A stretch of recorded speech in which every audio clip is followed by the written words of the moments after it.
Do you want to learn how to turn off a frozen Android phone? In this video, I'm going to help solve your problem. So if you found this video helpful, don't forget to like, subscribe, and let's get to it. So what happens is maybe your phone is not turning on or it's currently frozen and nothing is working. So in that case, what you can do is find the power button, which is currently on my phone. It's located below the volume buttons. So press on it and press on the volume down button at the same time.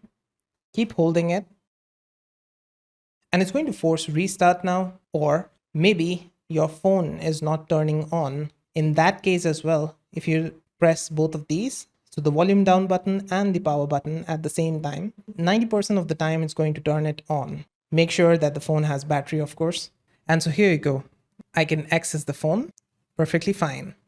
In your case, what can happen is it's going to take you over to the factory reset settings, and you just have to click on the restart button. It depends on the particular phone and the operating system that you got.